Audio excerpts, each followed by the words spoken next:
O jornalista Lauro Jardim, do jornal O Globo, afirmou que o presidente do Senado, Davi Alcolumbre, teria arquivado 38 pedidos de impeachment contra ministros do Supremo Tribunal Federal e o Procurador-Geral da República, Augusto Aras, no último dia 22, para que o novo presidente da Casa não possa admitir qualquer desses pedidos ao assumir.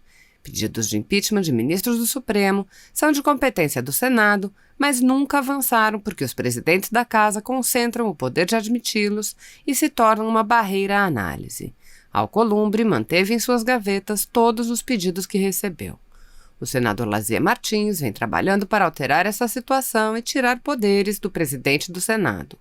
Ontem, Martins havia dito: o mesmo Senado que aprova a escolha de ministros do Supremo Tribunal Federal tem competência para processá-los e julgá-los no caso de crime de responsabilidade. Ocorre que a decisão de levar adiante ou engavetar os pedidos que chegam à Casa está nas mãos do seu presidente, que exerce sua função de acordo com interesses próprios. Para mudar isso, apresentei projeto de resolução para que a decisão de abrir processo de impedimento contra autoridades seja prerrogativa de todos os senadores. Boa noite a todos. Gostaria de agradecer o convite que me foi feito pela UNAB para novamente falar sobre um assunto de suma importância, um assunto angustiante. Ele deixa muitos cidadãos brasileiros atônitos com uma situação que ocorre constantemente. Nós vemos praticamente todos os dias notícias que, principalmente as pessoas que não são ligadas à área do direito, não conseguem entender. Notadamente num regime democrático em que existe um sistema de freios e contrapesos, que é um sistema criado pelo direito norte-americano, com a denominação de check and balance, de que todos os poderes da República eles são controlados reciprocamente. Todos os órgãos desses poderes também devem ser controlados reciprocamente. O único órgão que não tem um controle efetivo, e vamos dizer que o controle é praticamente inexistente, é o Supremo Tribunal Federal. Todos os demais tribunais, todos os magistrados do Brasil são controlados internamente por suas corregedorias, e externamente, ou pelo Conselho Nacional de Justiça, que tem uma corregedoria interna, ou pelo Conselho Nacional do Ministério Público, que também tem uma corregedoria interna. E eu vou fazer um panorama do controle que deve existir na magistratura, e depois vou fazer um paralelo com o que existe quanto ao Supremo Tribunal Federal. Todos os magistrados eles submetem à Lei Orgânica da Magistratura, que é a Lei Complementar 35 de 1979. Essa lei ela estabelece deveres, estabelece direitos, dentre outras situações que digam respeito à magistratura nacional. Sabemos que todo direito pressupõe um dever, e muitas vezes esses deveres são até mais importantes do que os próprios direitos. O artigo 35 da LOMAN, a Lei Orgânica da Magistratura Nacional, ela traz os deveres dos magistrados. Então, tem vários deles. Os que me parecem mais importantes é tratar com urbanidade as partes, os membros do Ministério Público, os advogados, ou seja, todos os funcionários, todas as pessoas que tenham alguma ligação com os magistrados. Também diz que o magistrado deve manter conduta irrepreensível na vida pública e particular. Tivemos, infelizmente, uma situação recente em Santos, em que vimos um magistrado que não se portou da maneira como deveria publicamente. Mesmo que seja na sua vida particular, o magistrado, e eu também trago isso ao membro do Ministério Público, ele é constantemente vigiado, e ele é 24 horas por dia magistrado ou membro do Ministério Público. Então, ele tem que ter uma compostura muito diferente da pessoa comum. Isso para que o cargo não seja vilipendiado, não ele, porque ele representa ou o Poder Judiciário, ele representa o Ministério Público. O artigo 36 traz uma série de vedações ao magistrado. Vou ler algumas delas que me parecem importantes. Exercer cargo de direção ou técnico de sociedade civil, associação ou fundação de qualquer natureza ou finalidade, salvo de associação de classe e sem remuneração. Esse é extremamente importante que eu vou ler agora. Manifestar por qualquer meio de comunicação opinião sobre processo pendente de julgamento, sem seu ou de outrem, ou juízo depreciativo sobre despachos, votos ou sentenças de órgãos judiciais, ressalvada a crítica nos autos em obras técnicas ou exercício do magistério. Isso quer dizer que a única função, isso é previsto na Constituição Federal, que tanto um magistrado, membro do Ministério Público, pode exercer, é uma de magistério. Ele não pode exercer cargos de direção, de técnica, em qualquer entidade, né? Mesmo que seja sem remuneração. Só uma que é possível, que é em associação de classe.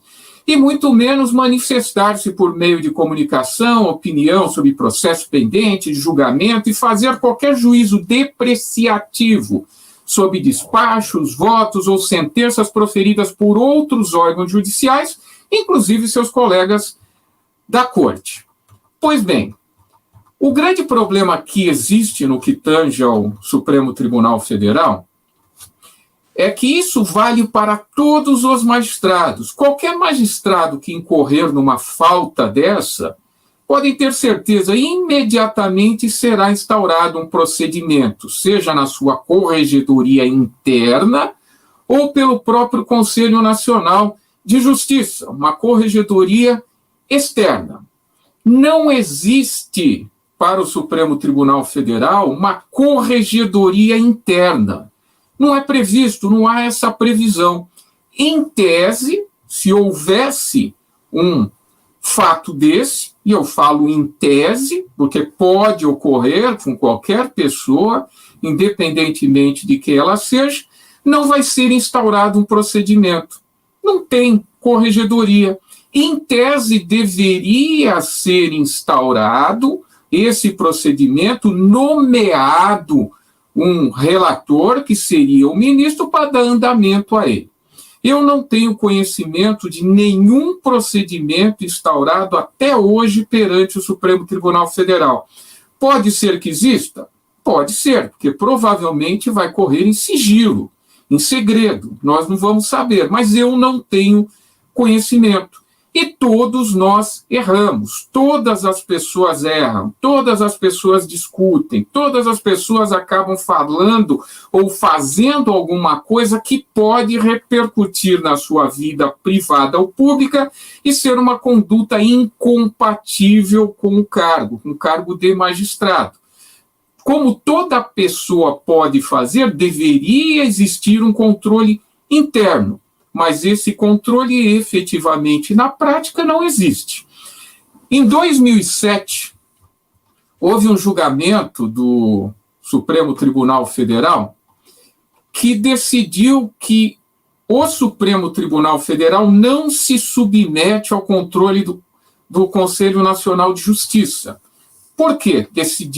O Supremo Tribunal Federal decidiu que, ora, se é o próprio Supremo que rever os atos do Conselho Nacional de Justiça, ele não pode ser controlado pelo Conselho Nacional de Justiça. Isso foi levado ao próprio Conselho Nacional de Justiça e num recurso administrativo em pedido de providência, e no dia 20 de novembro de 2007, o próprio Conselho Nacional de Justiça entendeu que não cabe a ele, não é competência dele, controlar o Supremo Tribunal Federal. Ou seja, a nível de prática de conduta incompatível com o cargo, infração funcional, Supremo Tribunal Federal não se submete a um controle interno, que na prática não existe, nem a um controle externo do Conselho Nacional de Justiça. todos os demais órgãos do Poder Judiciário, todos os magistrados do Brasil são controlados internamente e externamente. Não existe esse controle no que diz respeito ao Supremo Tribunal Federal.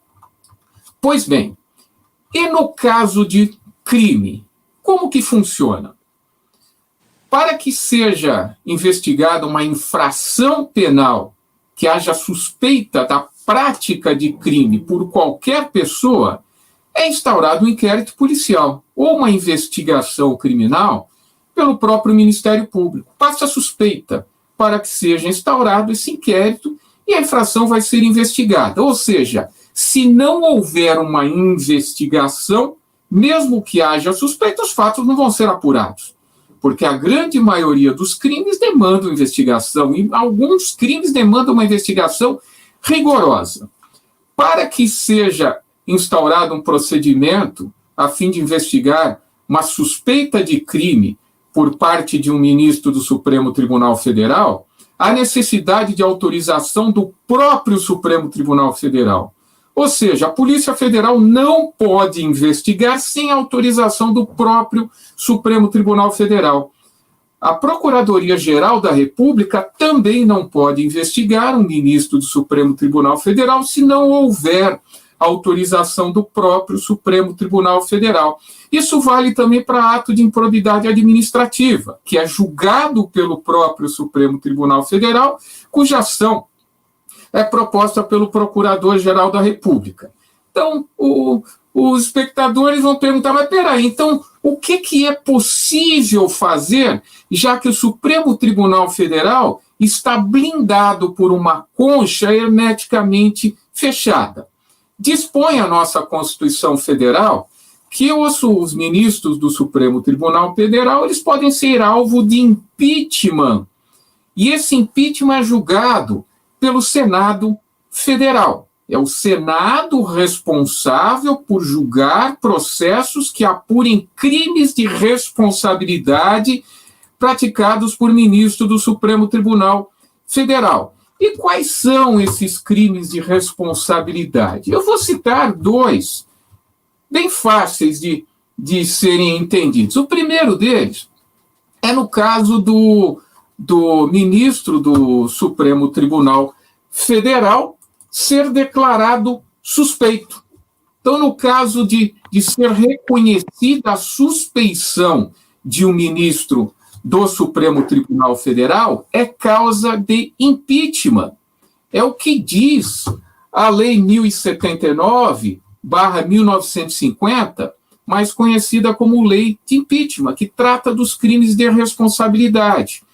Também é crime de responsabilidade de ministros do STF exercer atividade político-partidária, ser patentemente desidioso no cumprimento dos deveres do cargo, e nós temos uma fórmula aberta, que é prevista também na Lei 1079/1950, proceder de modo incompatível com a honra, dignidade e decoro de suas funções.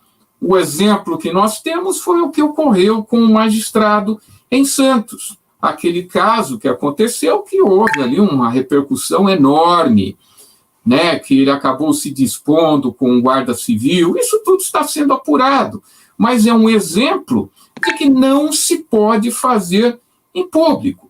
E outros exemplos, discussão, né, xingamentos, tudo isso depõe contra o magistrado. Agora, interessante no que tange ao Supremo Tribunal Federal, que até hoje não foi julgado uma exceção de suspeição. Não é julgada, porque se for reconhecida a suspeição de um ministro do Supremo Tribunal Federal, qualquer um que for reconhecida essa suspeição, pode ser instaurado o processo de impeachment, porque a Lei 1079/1950 diz que o magistrado que proferir julgamento quando por lei seja suspeito na causa, é causa de impeachment. Então, são causas de suspeição. Ser inimigo capital da parte ou amigo íntimo da parte. São causas de suspeição. A pessoa, numa situação dessa pode ser considerada suspeita e isso pode ensejar um processo de impeachment. Se tiver aconselhado qualquer das partes, também é causa de suspeição. Então, há situações muito graves que podem levar a um processo de impeachment. Qual que é o grande problema que nós temos hoje? São propostas, são apresentados diversos pedidos de impeachment. Não sei se são procedentes, não são procedentes, não conheço os casos e não vou fazer aqui menção a nenhum caso concreto que não me interessa, até porque eu não conheço, não tenho a menor condição de dizer se é caso de impeachment ou não. As pessoas podem ler noticiários, revistas, e chegar à conclusão que quiser, mas não me cabe aqui discutir a respeito disso. O problema todo é que esses processos de impeachment nunca são instaurados. Até hoje, só para que os espectadores possam saber, só houve um único afastamento de ministro do Supremo Tribunal Federal, que ocorreu em 1892, porque o médico Barata Ribeiro foi, naquela época, por Floriano Peixoto, que era presidente, nomeado ministro do Supremo Tribunal Federal. E naquela época não precisava notório saber jurídico, tinha que ser notório saber. Era um erro muito grave existente na Constituição.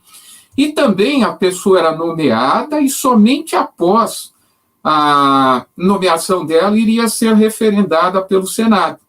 E acabou sendo feita essa análise 10 meses depois. E chegaram à conclusão que ele não deveria ser ministro do Supremo. Mas isso foi uma única vez, não tem nada a ver com impeachment. Que um ministro do Supremo Tribunal foi afastado. Na realidade, a gente não sabe, não conhece, eu não tenho conhecimento de nenhum caso de processo de impeachment que tenha sido instaurado. Existem inúmeros processos no Senado Federal parados, muitos foram arquivados, outros estão em tramitação, outros estão, como a gente chama, engavetados, porque estão lá parados. A Lei 1079, de 1950, ela diz que quando é apresentado um pedido de impeachment, ele é remetido à mesa do Senado. A mesa do Senado é composta pelo presidente, pelo vice-presidente e por diversos secretários. Só que ocorre o seguinte, chega na mão do presidente. O presidente simplesmente para, ou ele arquiva, mas ele não manda para a mesa do Senado. Ele pode ir lá arquivar diretamente. Ele manda para a sua assessoria e arquiva, não chega à mesa, porque se chegar à mesa, é possível recurso ao plenário, mas isso não ocorre. Há uma lacuna no regimento interno do Senado Federal. Então, esse regimento interno, para que esses processos de impeachment possam ter processamento, possam ter andamentos, ele precisa ser alterado. Ou para que essa análise seja feita pela própria mesa do Senado, cabendo o recurso para o plenário ou para o plenário. O que não pode ocorrer é deixar na mão de uma pessoa. Uma pessoa apenas vai dizer esse processo vai andar ou pode não andar. Não estou dizendo que tem irregularidade, não estou dizendo que era caso de se processar ou não, porque eu não sei, mas pode acontecer. Pode acontecer conchavos entre o presidente do Senado e ministro do Supremo, é óbvio que pode acontecer. Tudo pode acontecer. Por isso que nós temos, dentro do sistema democrático, o sistema de freios e contrapesos. Não pode se deixar na mão de uma pessoa decisão tão importante, sem que caiba recurso. Então, os senadores é que deveriam se debruçar nisso para mudar esse rito. Há uma lacuna no regimento interno para se alterar esse processamento, pelo menos para que seja analisada por uma comissão, seja analisado pelo plenário do Senado, mas que não fique na mão de uma pessoa. Isso é um perigo para a democracia. No que diz respeito ao controle externo dos ministros do Supremo Tribunal Federal, que não pode ser feito pelo Conselho Nacional de Justiça por própria decisão do Supremo Tribunal Federal, deveria também ser criado um conselho, por meio de proposta de emenda constitucional. Eu sei que é dificílimo isso passar, mas seria a solução, já que o próprio Supremo diz que ele não pode ser controlado pelo Conselho Nacional de Justiça. Então, que se crie um conselho independente. Esse conselho poderia ser composto por senadores, por deputados, por membros da OAB, da sociedade civil, do Ministério Público, da magistratura, não interessa como seria a composição, mas não pode existir um órgão, não podem existir pessoas que não se submetam ao controle efetivo. Isso dentro de um regime democrático, dentro de uma democracia como é no Brasil, não pode acontecer, porque isso pode levar ao arbítrio. Sem controle, a pessoa pode se tornar arbitrária. Por quê? Porque ela sabe que não está sendo controlada, ela pode fazer o que ela quiser, isso daí acaba sendo um perigo.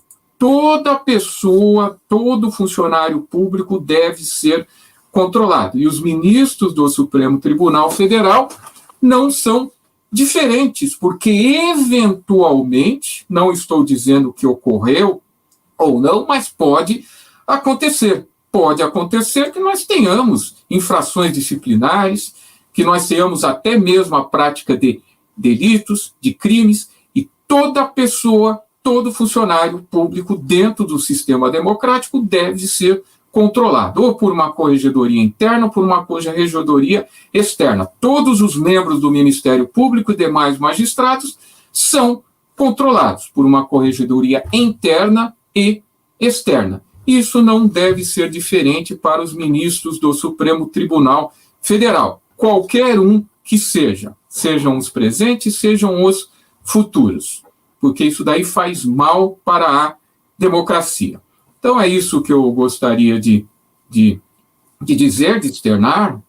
Gostaria muito de ouvir os colegas e não sei se serão abertas perguntas, fico à disposição para ser outros comentários e aguardo com ansiedade o que tem a dizer o nosso senador Harold de Oliveira, que eu admiro muito, uma pessoa extremamente competente, pessoa extremamente conhecedora e um brasileiro patriota, um cidadão exemplar, e fico no aguardo da manifestação do senador. Então, muito obrigado a todos. Perfeito, doutor César. Ratifico aí todas as palavras que foram ditas em relação ao senador Harold, que hoje é um exemplo para todos os brasileiros e que tem lutado incansavelmente no Senado. Passa a palavra ao senhor, doutor senador. Obrigado. Eu queria inicialmente dizer a todos que, para mim, é uma honra, é um privilégio estar participando de um debate, de uma conversa com pessoas tão qualificadas. E esse privilégio é porque eu estou sempre aprendendo. A palestra do Dr. Dario foi realmente muito esclarecedora, e é interessante que, de tanto ouvir e conversar com pessoas que têm esses entendimentos, eu hoje arrumei a minha cabeça com essa introdução feita pelo Dr. César, né? Porque eu consegui arrumar e sentir exatamente o que está ocorrendo. E, às vezes, a gente não encontra uma argumentação, né? A gente não pode... Tem coisas simples que são absolutamente contrárias à boa conduta do magistrado. Quer dizer, o ministro faz um julgamento e depois vai para a imprensa discutir com a imprensa o mérito do seu julgamento. Isso é uma coisa que não tem nada a ver. Então, eu fiquei muito satisfeito. Muito obrigado. Eu gostaria de comentar esta questão do processo de impeachment, que essa é uma questão, já comecei no aquecimento aqui, falei, mas agora eu vou repetir, porque entraram outras pessoas na live, então eu vou repetir. Nós, no final do ano passado, tínhamos consciência perfeita de que nós teríamos que modificar o regimento interno para preencher uma lacuna que existe no regimento interno. Então, isso é feito por um ato interno, mesmo um projeto de resolução do próprio Senado. Essa era a ideia que tínhamos na cabeça. Foi, inclusive, apresentado pelo senador Lazier Martins, que até eu recomendo que, em alguma oportunidade, nessas lives, ele participe aqui, um projeto de resolução que busca, que é o número 11 do ano passado, que busca justamente preencher essa lacuna, digamos, normativa que tem no procedimento. O processo de julgamento do impeachment, a partir do deferimento do requerimento, a partir do despacho deferindo o requerimento, ele não tem dúvida, está perfeito, ele é perfeitamente normatizado, todas as etapas e todos os passos. Porém, entre o protocolo de entrada na mesa do Senado e a decisão, vou falar despacho, do presidente da Casa, existe uma lacuna, não existe uma regulação, não existem prazos. Então, essa questão é que tem que ser regulada. Essa questão aí. Uma vez despachado e definido o requerimento, vai andar. Então, é nesse interregno que nós temos que operar. E eu gostei muito que o doutor César ele tocou exatamente nesse ponto, que, embora exista a definição, até na lei, de que é a mesa do Senado, mas se a mesa do Senado não toma conhecimento, também não se pronuncia. Então, fica na mesa do presidente. E o que acontece? Nós precisamos, então, de estabelecer uma norma, que é o que está nessa resolução, nesse projeto de resolução 11 do senador Lazier. Temos que estabelecer uma regra que estabeleça prazos. Esses prazos, normalmente, dentro das casas legislativas, são dados em número de sessões. Estabelecer que o presidente, uma vez protocolado numa data, numa sessão, porque tem que ser numa sessão, protocolado um requerimento de impeachment, ele tem um prazo de tantas sessões para que o presidente se pronuncie. Caso não se pronuncie, a mesa vai se pronunciar num prazo aí mais curto, etc. Se não se pronunciar, aí sim, cabe recurso ao plenário de 1/3 dos senadores, né? Essa é a proposta, de fazer, então, o requerimento de levar ao plenário a decisão do recebimento ou não, enfim, do deferimento ou não desse requerimento. É isso que tem que ser analisado. É essa lacuna que tem que ser preenchida. Nós entendemos, nesses últimos tempos, essa questão dos freios e contrapesos, que é fundamental realmente, as corregedorias são responsáveis por isso, os conselhos são responsáveis, enfim, o Supremo ficou fora. E, por ficar fora, esse ativismo que nós percebemos hoje de ministros, não estou falando da instituição, falando de ministros do Supremo, ele seria, sim, contido dentro de certos limites, se tivéssemos esse sistema operacionalmente funcionando.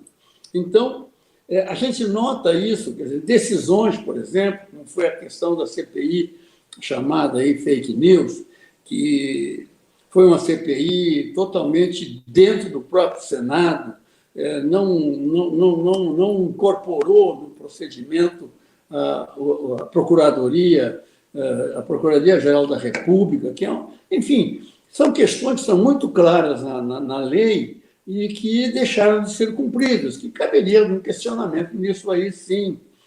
As decisões de interferências claras, né, no poder executivo, proibindo o poder executivo de nomear aquilo que é exclusividade dele, a atribuição dele. Então, são decisões inclusive monocrática, que interfere no outro poder.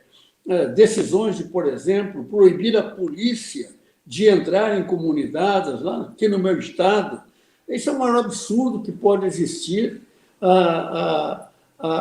As comunidades carentes, aqui nós chamamos aqui as favelas, ali são os quartéis generais de toda a bandidagem do Estado, e agora a polícia não pode reprimir. Enfim, são questões discutíveis. Inclusive, a propósito disso, que existe essa interferência, sim, o próprio poder, o Congresso Nacional, interfere também no Poder Executivo, que, no fim, neste momento de mudança de comportamento, digamos, político do Poder Executivo, ele se tornou o alvo principal de críticas e foi objeto de desconstrução de tudo que está fazendo, por razões óbvias, razões políticas. É um debate político e é um confronto ideológico que nós estamos vivendo. E, enfim, isso é uma realidade. Então, por causa disso, e porque vínhamos de uma situação, temos um Estado totalmente aparelhado em todos os seus poderes, enfim. Mas essa é a parte. Mas, nesse momento, então, nós precisamos de pensar e debater um pouco também essa questão da harmonia e da independência entre os poderes. Eu fiz um requerimento, já está encaminhado, mas nesse período, como eu falei, de decisões por sistema de deliberação remota, não é adequado para discutir matéria dessa importância.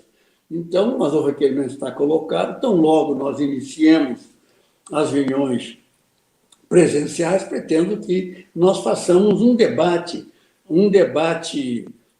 dentro no plenário do Senado, né, temático, sobre a independência e a harmonia entre os poderes, trazendo representantes dos poderes e representantes notórios, conhecedores da Constituição, de assuntos jurídicos, também da sociedade civil, para esse debate plenário. Então, essa é uma questão que está colocada. A outra questão é nós retomarmos, então, o que parou no ano passado, que é dar prosseguimento a esse projeto de resolução número 11, que é o que vai definir o preenchimento dessa lacuna para o deferimento ou não dos requerimentos de impeachment. Basicamente, do Senado, é isso que eu gostaria de colocar nesse momento.